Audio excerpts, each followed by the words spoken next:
My name is Laura, and I'm 43 years old. I've been married to my husband, Jack, for 12 years. He's the same age as me, and we used to work together. Now, we work in different branches, but we were in the same department before. Jack is a responsible person and is admired by his team. He's a bit vain and doesn't like to show his weaknesses.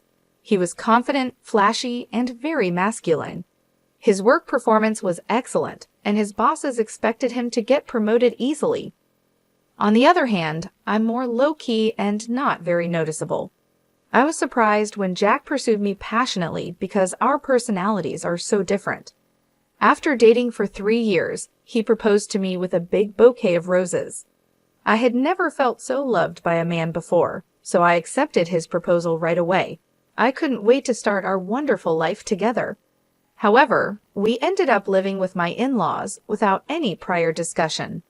I wanted to refuse, but Jack was firm about it. My parents are good people, so everything will be fine, he said. He explained how much they were looking forward to living with me, so I couldn't refuse. We've been living with his parents in their home for the past 12 years. Life was unimaginable when we first got married. Laura, you've forgotten to clean the entrance again. My mother-in-law would nag as I finished making breakfast for everyone. This happens every day. I'm sorry, I would say. I would apologize, but she would reply, just saying sorry isn't enough. If you understand, go do it right away. Even though I had to go to work, I was treated like a servant every morning. For the past 12 years, living with my in-laws, I've been forced to wake up at 5:30 a.m. to cook breakfast and clean. My mother-in-law, who is a housewife, should have time to do housework herself, but she doesn't. I rush through the morning chores, go to work, come home, and immediately start cooking dinner. By the time I go to bed, I'm so exhausted that I almost pass out. This has been going on for so long that I've become weak and often feel unwell. The cause is probably stress. Do the cleaning properly. I don't want the neighbors to think we're neglecting it. My mother-in-law would say as she relaxed in the living room, eating the breakfast I made. If you don't finish quickly, you'll be late for work, she would add. Even with this going on, my husband never once stood up for me. My father-in-law would hide behind his newspaper and pretend not to see. Since moving in with my in-laws, I've been subjected to terrible mistreatment. The stress has caused my weight to drop drastically, and I now look unhealthy. My period stopped due to my sudden weight loss, and I couldn't get pregnant. Despite being the cause of this, my mother-in-law continued to blame me. Before getting married, I cared about how I looked and was healthy. Now, there's no trace of that. The stress from the mistreatment and the shock of seeing my reflection in the mirror make me feel depressed. I had become completely submissive to my mother-in-law. I lost all motivation and couldn't bring myself to leave the house. It was during that time that I received news of my father's death. He had suddenly passed away in an accident. I hadn't been back to my parents' home in a long time because my mother-in-law and husband would criticize me for wanting to go. I deeply regret not visiting more when I heard that my father had passed away. My parents' home is about an hour's drive from my in-laws' house, so it's not too far away. I asked them if they would come to my father's funeral. My father's funeral is happening, I said. Well, we won't be going. Just have your family there, okay. They cut me off before I could finish speaking. I never thought they could be so heartless. I simply replied, I understand, as I held my trembling shoulders from anger and sadness. Many people attended my father's funeral. He was self-employed and knew a lot of people. Everyone who came to the funeral shed tears, showing how much my father was loved. Laura, it's been a while. You've lost so much weight. What happened? My mother, who I hadn't seen in a long time, was surprised at my thin appearance. Oh, it's nothing. You're not sick, are you? I can't bear to lose you too. My mother, who had just lost her husband, thought I was ill and started crying. I'm not sick, Mom. I'm fine. Don't worry. I calmed her down, and we took a break in the waiting room. Well, if you're not sick, what is it? She asked. I thought about my interactions with my mother-in-law and husband. Even when they learned my father had passed away, they didn't say a single thing to comfort me. Anger bubbled up inside me, and I decided to tell my mother about my life with my in-laws. Actually, I've been experiencing what you might call bride bullying. I'm just so tired, I said, looking down. She looked at me with a worried expression. I'm glad you're not sick, but I can't relax at all. Is that the reason you haven't been visiting as much? I nodded, and my mother handed me a piece of paper. Read it for yourself and think carefully about what to do next. The paper she gave me was my father's will. My meticulous father had left a will in case something happened. It included information about inheritance as well. I found out I would get $950,000. You can decide how to use it, my mother said. I was shocked by the large amount, but at the same time, I felt hope. I could finally leave my in-laws' home. With this money, I could build a house and start a new life. I went back to my in-laws' house and did the housework as usual. On days when I had plans, the house got messier than usual. It couldn't be helped since there was no one to clean. As I silently did the housework, I thought about the $950,000 I had inherited from my father. I resented my mother-in-law, but I still wanted to be with my husband. I decided to be honest about the large inheritance and suggest we move out of my in-laws' house. I have something to talk about. I began speaking with my husband after my in-laws had gone to bed and we were alone. Yeah, so what's up? He asked. It's about my dad. It turns out I'm going to inherit his estate. Oh, really? How much? Well, it's $950,000. When I told him the amount, my husband looked shocked, as if he couldn't believe it. What? Are you serious? Yes, $950,000. When he understood, he was delighted. Wow, he left that much for you? That's so generous. So, about what to do with the money. Since he was in a good mood, I decided to get to the main point. But before I could speak, he said something outrageous. We need to transfer that money to my mom's bank account right away. I didn't understand what he was saying. Wait, why? I inherited it. It was so absurd that I thought he was joking. Wait, why? I inherited it, so that's not right. As I laughed and spoke, he slammed his hand on the table. What kind of nonsense are you talking about? A wife's money belongs to her mother-in-law. He probably didn't even realize he was saying something ridiculous. Looking into his serious eyes, I felt frightened. I'm sorry, I don't quite understand what you're saying.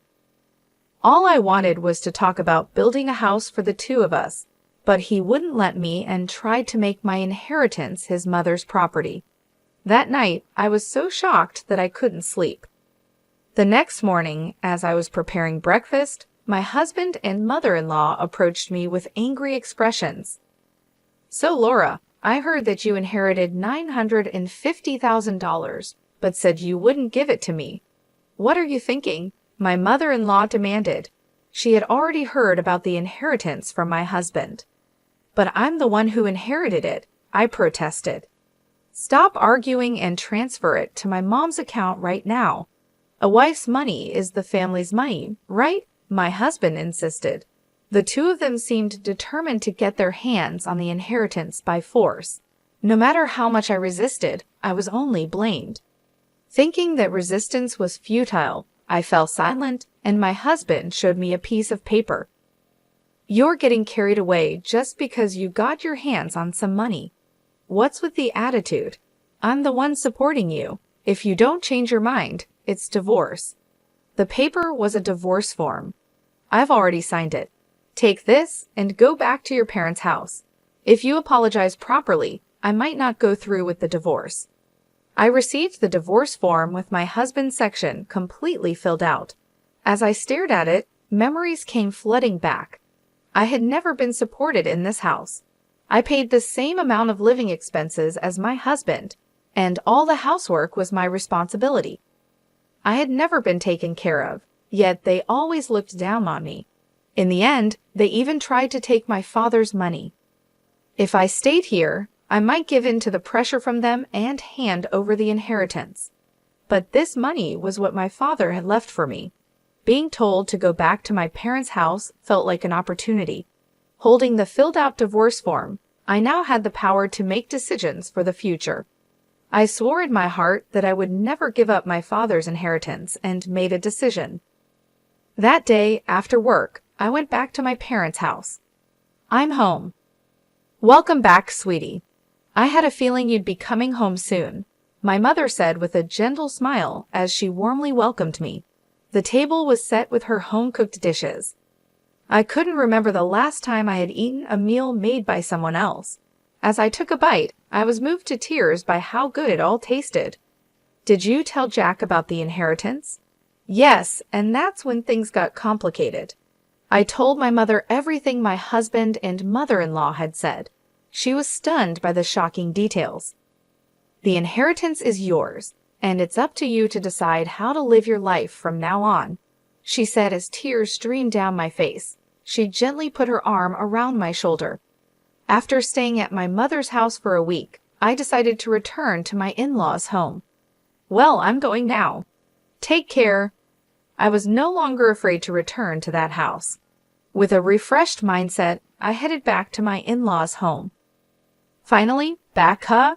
Have you reflected on your actions? My husband and mother-in-law were waiting for me with their arms crossed. Yes, I'm sorry. Please let me live in this house again. I uttered a shallow apology. Hearing this, my mother-in-law smirked. Then hurry up and hand over the inheritance. Actually, the inheritance procedures are taking longer than expected.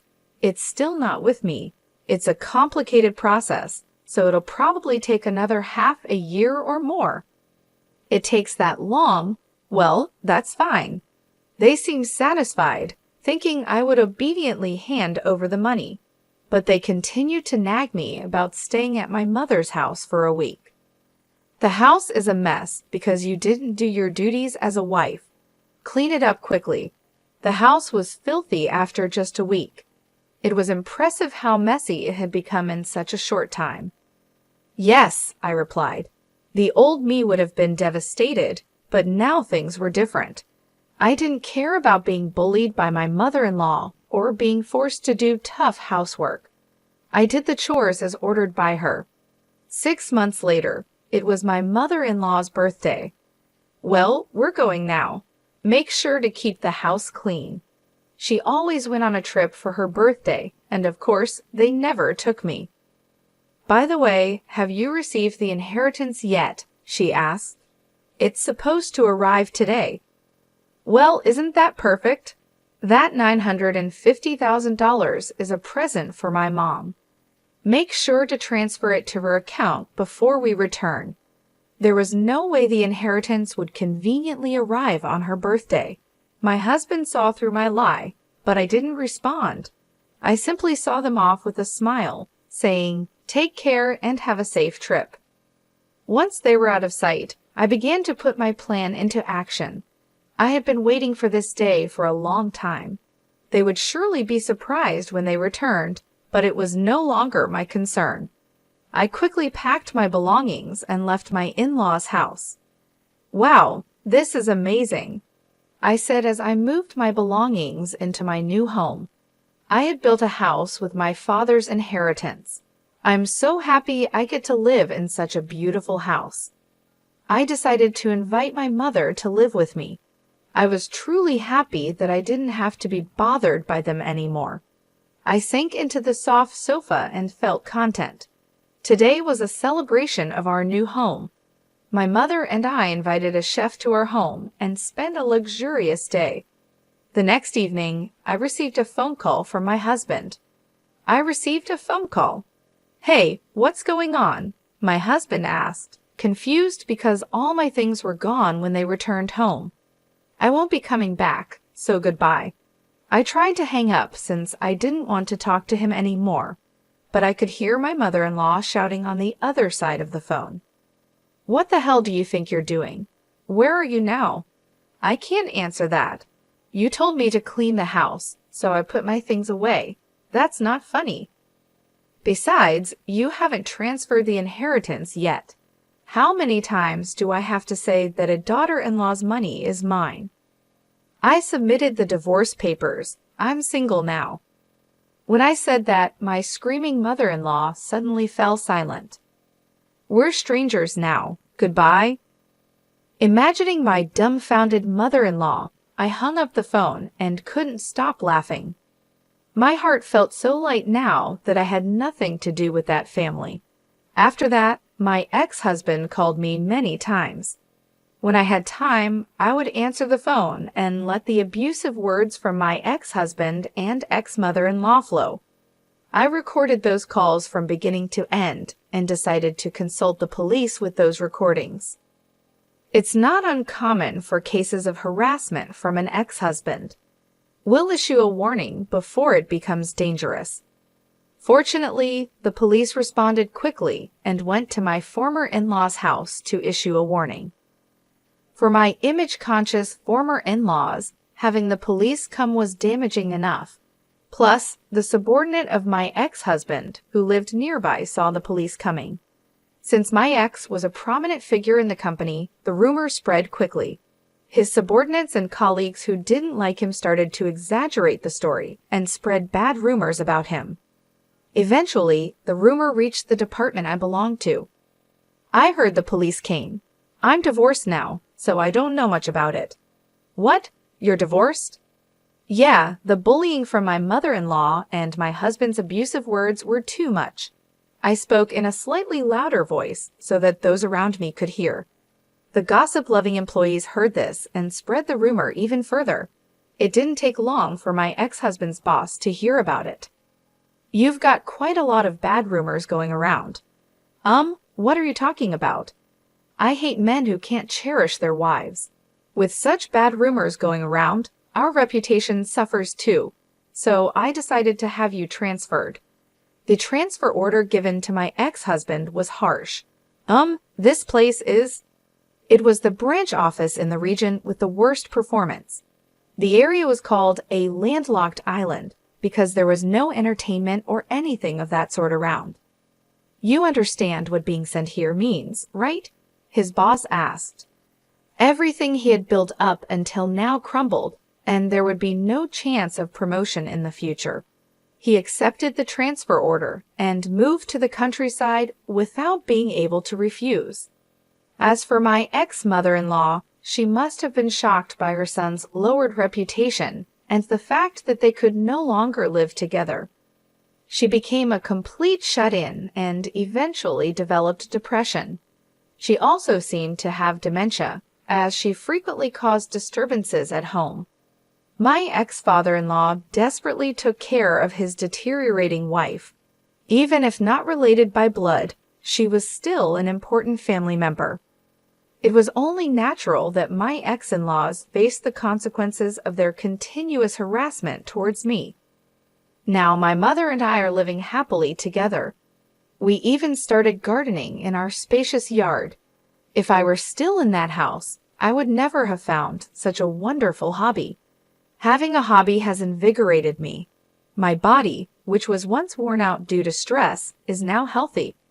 I remember the day I moved into my new home. It was a bright and sunny day. My mother was there to help me, and we spent the day unpacking and setting up the house.